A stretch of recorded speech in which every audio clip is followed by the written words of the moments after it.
여론조사를 만나보려 민심의 선택 배수진 시간에 돌아왔습니다. 배 안녕하십니까. 자고 면하지 않는 배추도사 배종찬입니다. 그루수. 네, 좌충우돌 시사평론가 수민 킴입니다. 자, 우리가 오늘 여론조사 할 게 많기 때문에 이제 공통적으로 읊어야 되는 얄리얄리 얄라성은 제가 지금 여기서 한 번에 하고 갈게요. 지금부터 언급하는 여론조사들의 자세한 사항은 중앙선거 여론조사심의위원회 홈페이지를 참조하시면 됩니다. 요거 이제 안 하셔도 돼요, 두 분은. 제가 먼저 했으니까. 네. 아셨죠? 예. 약간 좀 신나 있네요. 예? 신이 나 있는 것 같아요. 원래 선거가 신 안 나십니까? 선거가 가까워지면 신나죠. 우리같이 방송하는 사람들은 신나. 너무 좋아. 막 이슈가 생기고 아이템 걱정 안 해도 되니까. 그러니까요. 예, 뭐 시간이 부족해요. 할 게 많아가지고. 오늘도 너무너무 할 게 많습니다. 전체 판세 봐야 되고 우리 이제 격전지 돌아가잖아요. 오늘은 경기 인천이에요. 경기 인천도 봐야 되기 때문에 그리고 김수미 평론가가 몇 석을 예상하고 있는지 네, 모두 네. 물어봐야 되니까 일단 전체 판세부터 볼게요. 배 소장. 네, 지금 전체 판세 정당 지지도를 좀 알아볼까요? 어때요? 그렇죠. 지금 뭐 정당 지지율이 이번 총선에서는 가장 중요한 지표가 될 겁니다.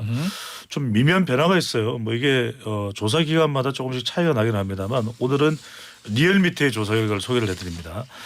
리얼미터가 에너지경제신문에 의뢰를 받아서 지난 14일, 15일 유무선 자동응답 조사인데 이 조사에서 더불어민주당 40.8%, 국민의힘 37.9%, 뭐 오차 범위 내 정도 팽팽하다고 보면 될 것 같아요. 그런데 민주당이 내려간 것보다는 국민의힘이 좀 더 많이 내려갔어. 40.8 민주당, 국민의힘이 37.9인데 여기서 우리가 하나 주목을 해야 될 것은 네. 조국 신당이 또 빠져 있네요. 왜 이 조사에서 지금 리얼미터 같은 경우에는 전체 정당 조사에서는 조국 혁신당을 빼요. 그런데 조국 혁신당이 들어갔다면 어떻게 되겠어요? 범민주 계열이 더 좀 많이 지지율을 얻어냈겠죠. 그리고 국민의힘과는 좀 차이가 더 날 테고 그러니까 이런 현상이 불과 한 2주 전까지만 하더라도 대체로 민주당의 공천 뭐 막장 공천이다 뭐 비명 행사 공천이다 강북을 공천이다 뭐 이런 이야기 나오는데 그러면서 이제 좀 국민의힘이 정치적 반사이익 또 한동안 효과를 누렸었는데 지금 나오는 결과를 보면 그런 좀 효과를 얻어갔던 국민의힘 지지율이 좀 빠지고 있다. 좀 정체되고 있다. 이렇게 봐야 돼요. 그 원인은 물어봅니까? 저는 대통령실에 있다. 대통령실에? 네, 네. 국민의힘 지지율이 깎이고 있는 부분은 그 많은 평자들이 저를 제외한 많은 평자들이 이재명 대 윤석열 구도가 한동훈 대 이재명 구도로 바뀌고 있다. 이런 얘기를 했어요. 제가 이 자리에서도 부인했죠. 그러니까 그렇게 바뀌는 부분은 있지만 근본적으로 이 구도에 윤석열 대통령이 빠질 수가 없다. 그리고 제가 이름을 밝힐 수 없는 어떤 분이 네. 총선이 가까워져 오면 대통령 좀 조용해질 수도 있고 네. 그런 거라서 한동훈 대 이재명이다라고 얘기를 하셨어요. 네, 이름을 밝힐 수 없습니다. 네, 그렇지만 네, 아는 사람인 것 그렇지만 같은데? 윤석열 대통령의 전가요? 네. 윤석열 대통령의 네. 존재는 어쨌든 있는 거고 네. 이렇게 또 악재가 생겨서 불거져 나오기도 한다라고 하는 거. 예, 대통령이 이제 기본적으로 깔려 있는 계속해서 막 드러내고 이런 건 아니지만 네. 그래서 결국에는 그 뭐 황상무 수석 관련 그리고 이종섭 대사 관련 황상무 이종섭 네. 무섭이 무섭다 이렇게 요약을 하겠습니다. 알겠습니다. 이거 그러면 이종섭 그 호주 대사 그다음 황상무 수석에 대해서는 대통령실하고 한동훈 위원장이 의견이 좀 다른 것 같은데 특히 이제 황상무 수석에 대해서는 그렇죠. 빅데이터로 보면 어때요? 그러니까 방금 전에 우리 김수민 평론가 이야기를 잘한 게 네. 원래는 윤석열 정부에 대한 심판 성격이 강하겠죠. 선거라는 예. 거는. 그런데 이게 이제 한동훈 위원장이 등장하고 또 이재명 대표하고 대립각을 세우면서 그 구도가 이제 변했죠. 이른바 전환이 일어났죠. 프레임이. 예. 그랬던 것이 최근에 윤석열 대통령과 관련된 부분이 부각이 되는 거예요. 이슈들이. 그렇죠. 조국 혁신당이 등장하면서 윤석열 대통령이 다시 재조명되면서 윤석열 대 이재명 구도가 아니라 윤석열 대 조국 구도가 만들어지는 거예요. 윤석열 대 이재명 다르고 윤석열 대 그렇죠. 그렇죠. 그다음에 또 하나는 뭐냐면은 이게 이제 이종섭 또 의대 정원 또 상무 황상무 이러면서 이게 또 이제 부각이 돼요. 예. 지금 뭐 여러 가지 이야기가 나옵니다만 뭐 상무, 항상무, 상병, 류상병 이런 이야기가 나오는데 유상무 상무 같은 거군요. 자 그래서 무슨 이 빅데이터를 보면은 썸 트렌드가 지난 11일부터 17일까지 긍부정 분석한 내용을 보면은 이제 이종섭 키워드를 넣었습니다. 여기서 이종섭 키워드를 넣었더니 내용들이 다 부정적인 내용이에요. 범죄, 의혹, 도피. 그래서 지금 호주 대사가 아니라 도주 대사라는 또 비아냥 그림도 듣고 있는 것이고요.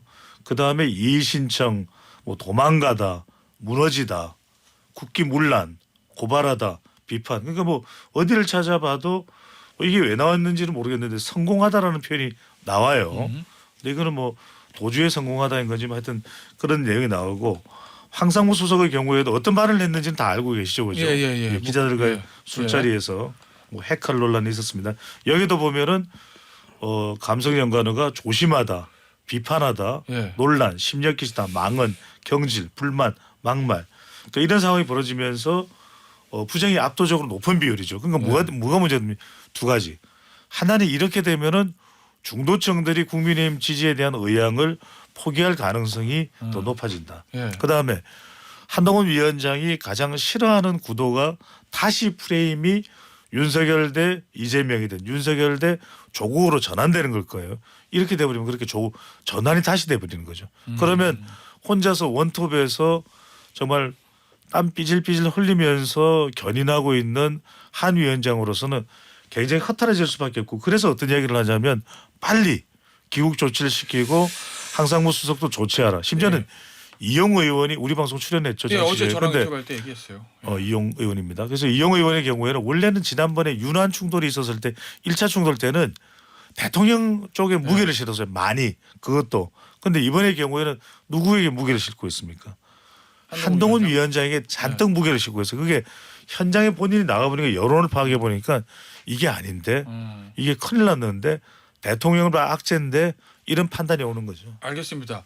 오늘 조선일보랑 동아일보에서 일제히 헤드라인을 윤한 갈등 2라운드 이렇게 썼더라고요. 네. 맞아요? 지금 윤한 갈등 2라운드? 어떻게 봅니까? 김수임 그렇다고 평론가. 봐야죠. 그러니까 명백하게 대통령실의 현재 조치 상황과 예. 한동훈 위원장이 대통령실에 요구한 바가 다르죠. 예. 그러면은 일단 갈등 상황이라고 봐야 될 것 같고 이 갈등이 1라운드보다 갈등이 큽니까? 아니면 더 고비죠. 왜냐하면 1라운드는 대충 수습하는 듯한 느낌은 줄 수 있었어요. 예. 근데 2라운드 같은 경우는 이게 명쾌하게 결론이 나야 됩니다. 예. 황상무 수석이라든지 이종섭 대사에 대해서 뭐 경질을 하든 뭐 자진 사퇴든 간에 이거 아니면 저거거든요. 예. 예, 그렇다면은 누군가 한쪽은 특히 이제 만약에 그게 받아들여지지 않는다 했을 때는 한동훈 위원장이 패라는 생패가 명확해진다. 네, 그게 명확해지는 거죠. 그렇기 때문에 또 선거도 다가오고 있고 예.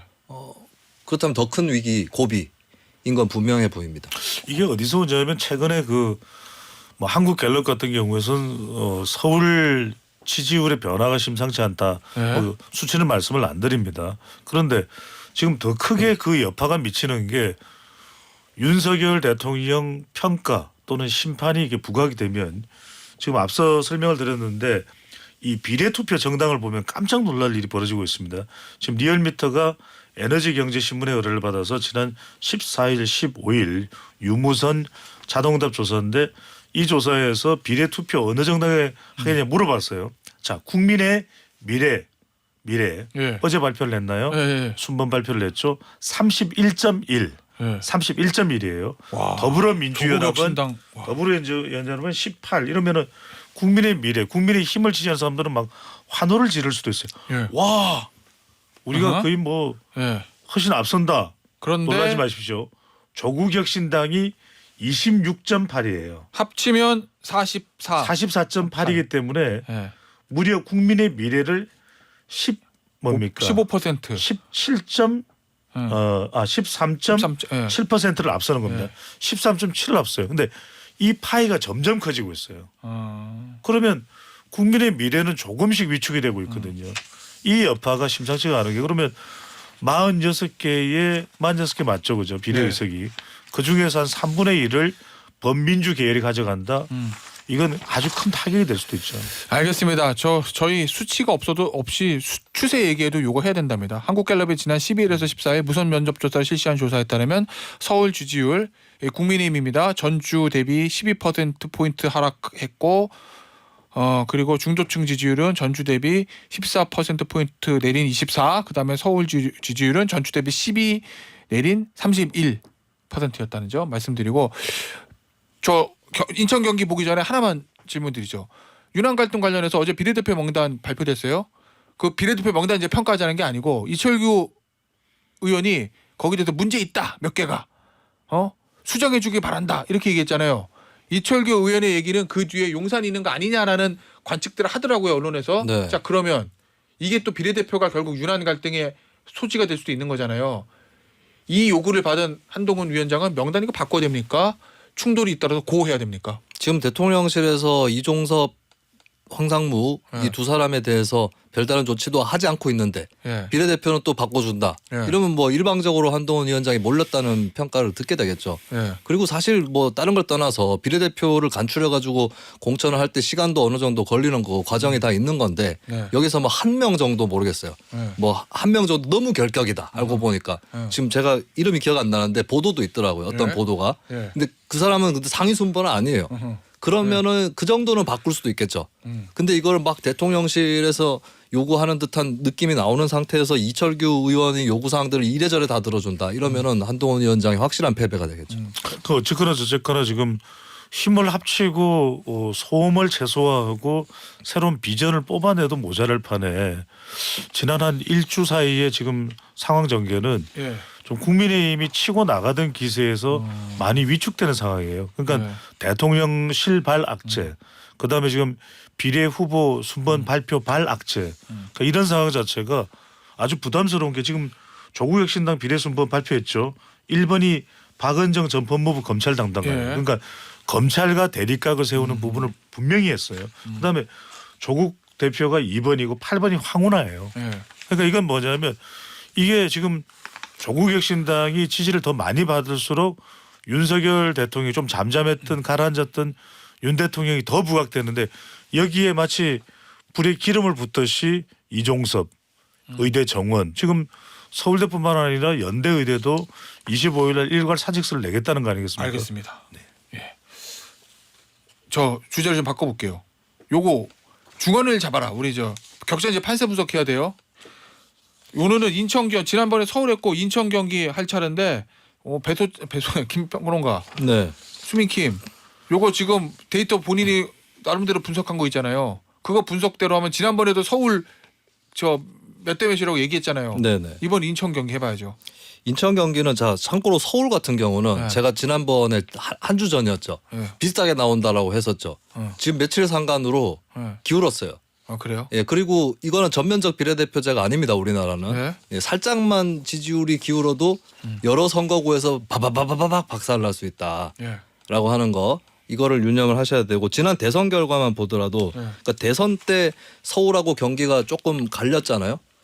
그렇죠. 한쪽은 서울은 윤석열 대통령이 이겼고 경기는 이재명 후보가 이겼는데 근데 아주 크게 막 이기지는 않았죠. 그렇지만 의석수로 환산을 해보면 어떤 결과가 나오느냐. 대선 결과를 먼저 말씀을 드리면 이제 서울 같은 경우는 의석수를 환산하면 국민의힘 25석 민주당 24석이 나왔었어요. 그러니까 대선 결과를 총선에 환산한 겁니다. 대입을 한 각 거예요. 지역구별로 넣어서. 근데 경기도는 어떤 수준이었냐. 국민의힘 10석 예.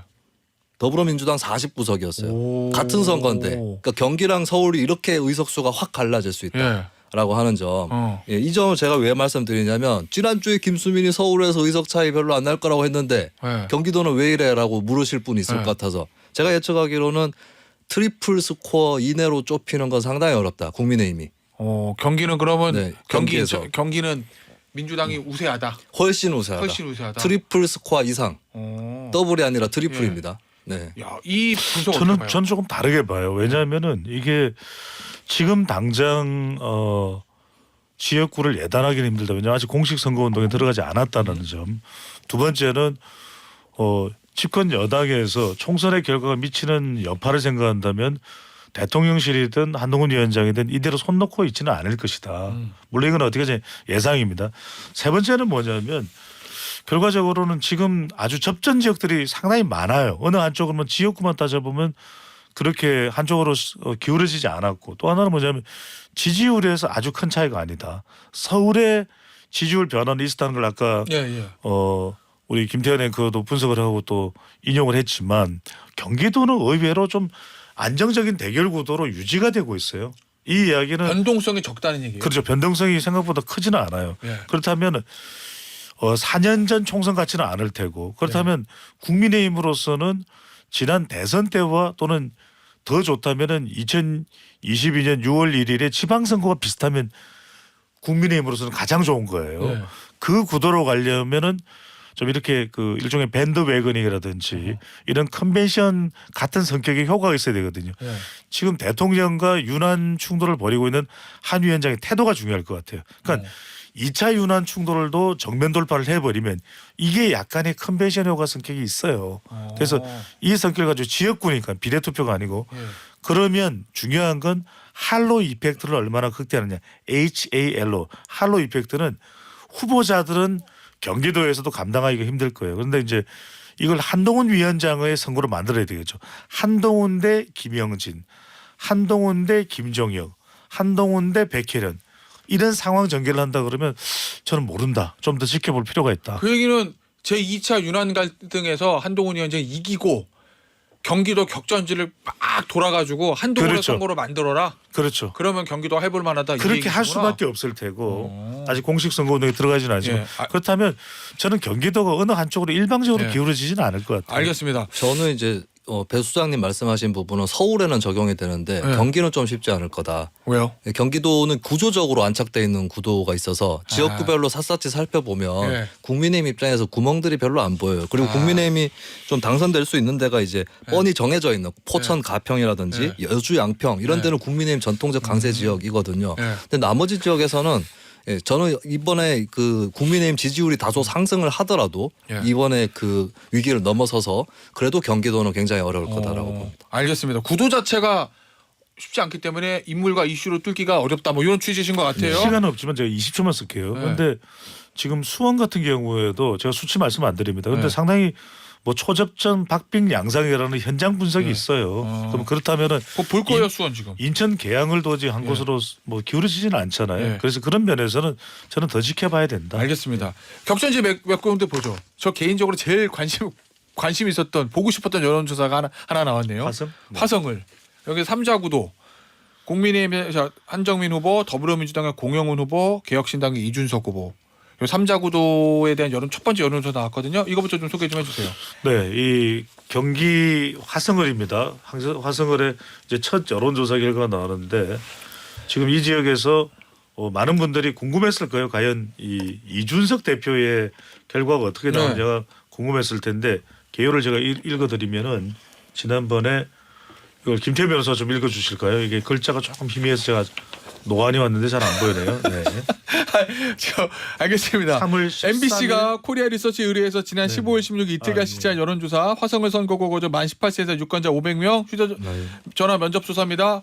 민주당 공영훈 후보 44, 개혁신당 이준석 후보 23, 국민의힘 한정민 후보가 18% 이렇게 나왔어요. 네. 자 그러면은 공영훈 후보는 오차 범위 밖으로 1등, 이준석 후보하고 한정민 후보는 오차 범위 4개나 하지만 이준석 후보 2등, 한정민 후보 3등이거든요. 두 가지를 우리가 이야기할 수 있어요. 짧게 네. 제가 이야기하고 김수빈 평론가 말씀 들어보면 첫 번째는 이제 그래도 이준석 대표가 이름값은 했다. 왜냐하면 이 정도 지지율이 나오는 것은 뭐 아주 미미한 지지율은 아니거든요. 예. 근데 두 번째는 뭐냐면 이준석 대표가 결국 보수표를 나눠 먹는 형태가 됐다. 한정민 후보와. 예. 결과적으로는 여기서 어부지를 얻어가는 것은 예. 민주당의 공영훈 후보가 되는 셈의 양상이 나타나고 있다는 거죠.